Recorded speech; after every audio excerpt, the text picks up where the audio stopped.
Hey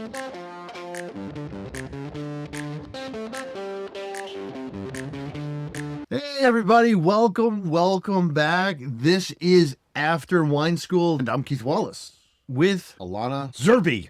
Woo-hoo! See, that's where I hope they fill in the applause. Yeah, that's where I'm looking for that big round of applause. Because, it's great to be back here. And thank you also for indulging me on another podcast on history. I like it. I know I may be the only person, but we're going to have a great time today.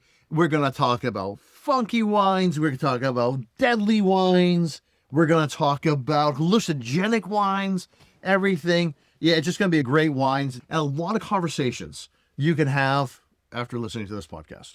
Well, Keith, I want to say you're not the only one who loves ancient wines. This is the first time I've been compelled to do this, but I want to do this. I want to dedicate this episode to Patrick McGovern, who is the author of Ancient Wine and probably the foremost scholar on ancient wine, who was a professor at the University of Pennsylvania and whose work we're going to talk about in this episode today. And he just recently passed, and he meant a lot to a lot of people. So yes, he did. He did. I'll always love the fact that he wrote some lovely things about my book.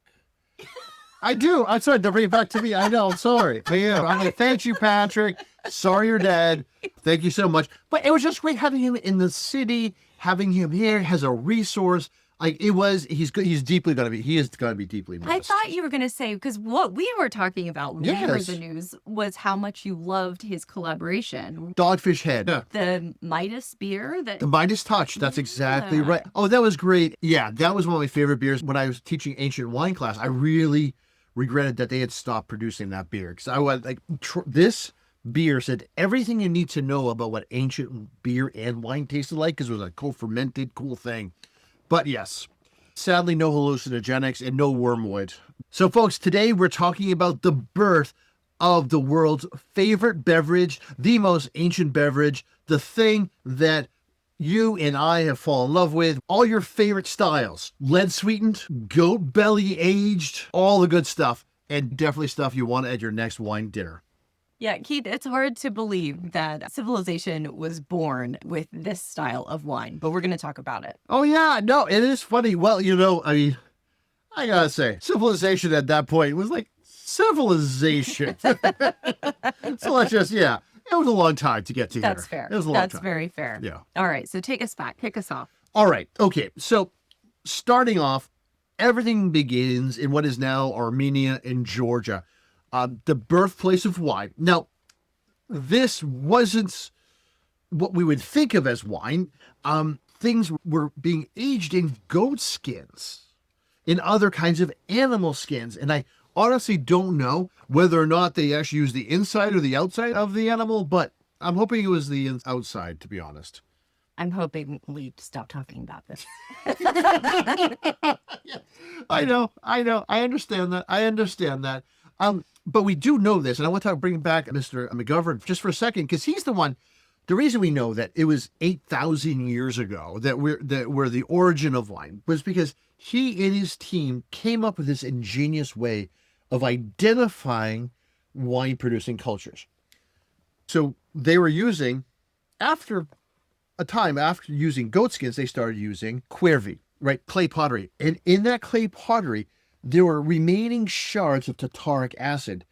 Now, this acid only shows up in wine. Like, it's one of the only places in the world we see significant quantities. So they figured out a way to test pottery for tartaric acid, and they could half-life it and estimate where this wine culture started, when this wine culture started, and where was actually in Georgia, and when was 8,000 years ago, or even earlier than that. That's actually when we are sure it begins. Now, the wine that resulted from this goat skin vessel fermentation, it was pretty weak. Yes, it was low in alcohol. And one of the reasons it was low in alcohol is because they weren't able to sling sack. Oh, wow. You told me that. I know, I did. And I should not have said that. I know. You said I could say that. I know. But that was an insider term. That was. And you're turning bright red now. I am. All I said was... I am. We select sack, yes. It's actually a pitch sack, but that's okay. And what we mean by is that Saccharomyces, the yeast. Oh, yeah, no, you're right. Because at that point, Saccharomyces yeast, it's actually native to oak trees. And that's where it was, deep in these Caucasus Mountains, in these massive forests. Saccharomyces was growing happy by itself. And it took a long time for that population of yeast to come in contact with the grapes that people were growing and making wine with, which is actually, exactly. So yes. Oh my God. I am totally, hey, like, you know what? We're changing the name of this podcast to Slinging Sack. Hey everybody, welcome to Slinging Sack with Keith and Alana. Immediate cancellation. Oh. Yeah, so You want me to take that a little bit? so pottery.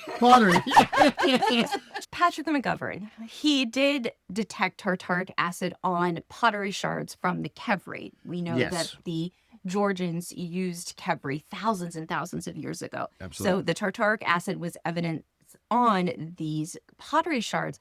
But the question becomes, was pottery something that was developed expressly for wine? Because the goat skin vessels left a lot to be desired, and pottery was watertight. It was great for aging and storage. And so scholars today believe that pottery was actually developed in connection with winemaking. And it wouldn't be surprising, because if you go back to where wine, we believe, right, within those mountain ranges started, that soil is actually the exact right soil to actually what you call roping clay, where how your original way you would actually make clay pots was actually winding clay into, like, braiding it around and laying it on top of each other and then firing it. So all kinds of things happen in one place. You had Saccharomyces yeast hidden in the forests. The edge of the forest is where vines are growing up these oak trees and people are harvesting them. You also have the right kind of clay to make pottery. And you also have a very specific kind of bee, and that actually produces a beeswax that's antiseptic, which they use to actually seal those or line that pottery. Like, all of it came together all in one place. And who knew if we would even have wine? And the argument is, who knows even if humanity would have existed if we didn't have wine and all of its medicinal benefits. Well, let's talk about that, Keith. I'm going to go to the Egyptians because, right, so, Egypt is old. And to realize how old Egypt is you have to realize that the ancient Egyptians had scholars who researched and studied ancient Egypt, the even more ancient Egypt. So that's crazy. That's how old this culture and society is. And from the very beginning, like when the earliest, I think it's called the Scorpion King, which is a great name. Yeah, he had his own vessels, clay vessels of wine that has his name on it. And I think they even had the vintage and the region it came from, which is crazy. Right. So that's actually amazing that we all, to this, even then, even in ancient Egypt, we were wine snobs. And of course, it was actually only the pharaoh and his religious group. What are those things called? Priests. Why can I think priest? Probably just, this is what happens when your family are a bunch of ministers. So yeah, but this is what was going on to that very day. But it wasn't just for drinking. It was also distinctly medicinal. Yes. And we know that those medicines were used in childbirth, for treating wounds, for stomach ailments, digestion, things that we talked about. That's right. Time. When we dropped Hippocrates and all, it begins in the very beginning when it comes to wine being both an elite beverage, but also a medicinal substance. Yes. And the Egyptians had additives, some which were beneficial, some not so much. Can you tell us about that? Yeah. So, they used herbs always. You had your herbs and your spices, but we also have wormwood and resins. And some of these actually are intensely toxic. And so you had things that veered from being healthy and good for you, the origin of Amaros that we have today, to actually things that would kill you. Now let's fast forward to the ancient Greeks. It's funny having to say that because it's so much later than the Egyptians, but no, they have made wine a huge part of their culture For the Greeks, wine was the centerpiece of all aspects of society, including politics. So there was something called a symposium, which is where we get that word today.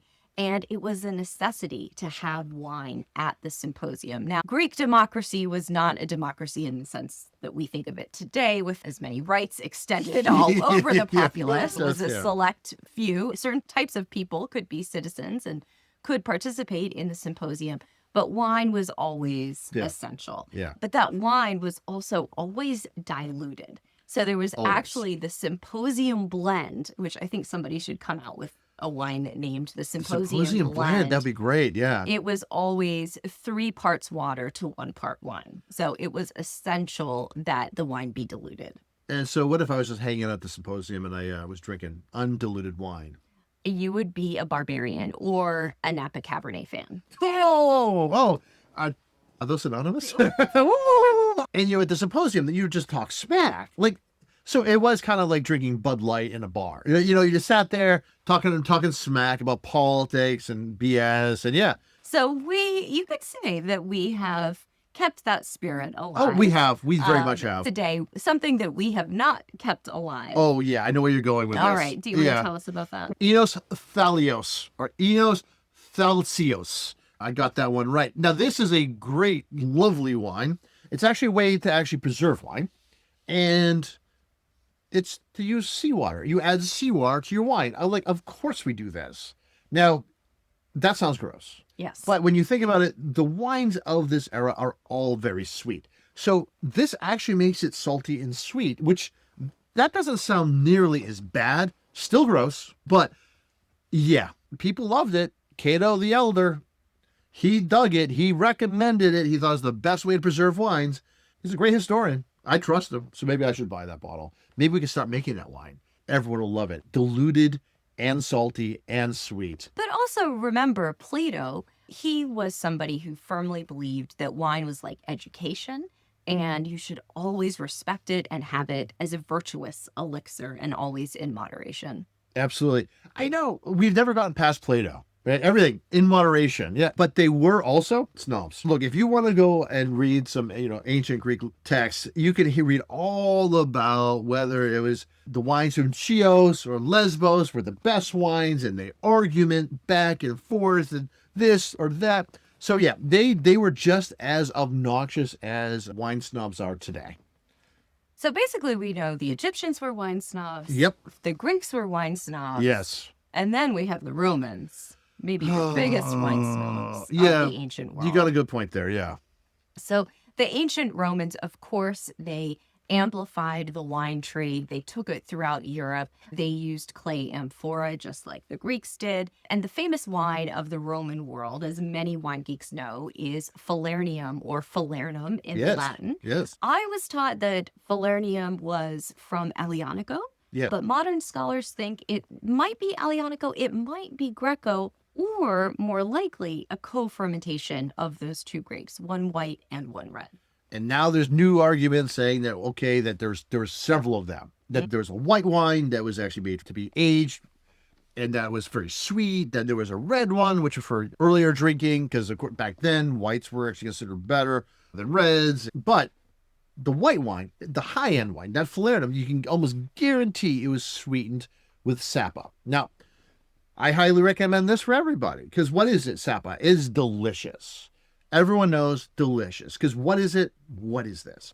It is a grape concentrate flavored with lead sugars. And at the same time, as the elites were drinking this basically lead mega purple, yeah. Your peasants were drinking really diluted, vinegary, weak wine. Absolutely. This is the weird thing about wine back then, because this is before we have any preservatives, like things like SO2, metabisulfites. None of this exists. Sugar is the way things are preserved. So that's why you can hear about wines like Falernum aging for 100 years. Sugar does this funny thing where it kills bacteria. They cannot function within a sweet environment, so they die. Now, regular wines for everyone else, like the hoi polloi, they would make wines, and they would only last for about 6 months before they start degrading into vinegar, because wine will turn into vinegar very quickly. All right. So I would be happy to bring some of those psychoactive wines into the future. All right, let's do it. I actually could use that right now, actually. I could use that right now. I'd be keen on that. The goat skin fermentation, leave behind for sure. Yeah. Seawater preservation, no. Nope. Anything with lead, adulterated, yeah, I'll leave that behind. But in today's world, we do have a lot of practices that we can trace directly from the ancients. Oh, so, yes. Of course, using amphora, wild yeast, more natural styles of winemaking with little additives, but also skin contact wines. That's something very common, yeah. Oh, yeah, absolutely. Because, all wines were skin contact, and especially white wines were all skin contact back in the ancient world. You are 100% right. Well, this was a really fun dalliance with the ancient world of wine. I love this. I love talking about these things. Yeah, and get to talk about some gross stuff too, like how really bizarre wines were, how really interesting the culture was, and you can see the things that still exist today. The ancient world is still with us in so many ways that we don't even realize it. And I hope to see everyone, and hope you like and subscribe, people. But also, if you really are interested in wine, you want to learn more, I highly recommend checking out the National Wine School at wineschool.us. Earn your sommelier certification there. You can do it online. Some of the best schools run National Wine School programming, so highly recommend them. Thank you, everyone. And we so appreciate you. If you do happen to be in the Philadelphia area, please come by, see us in action at the Wine School of Philadelphia, where we teach full-time. Absolutely, folks. Ciao. Cheers.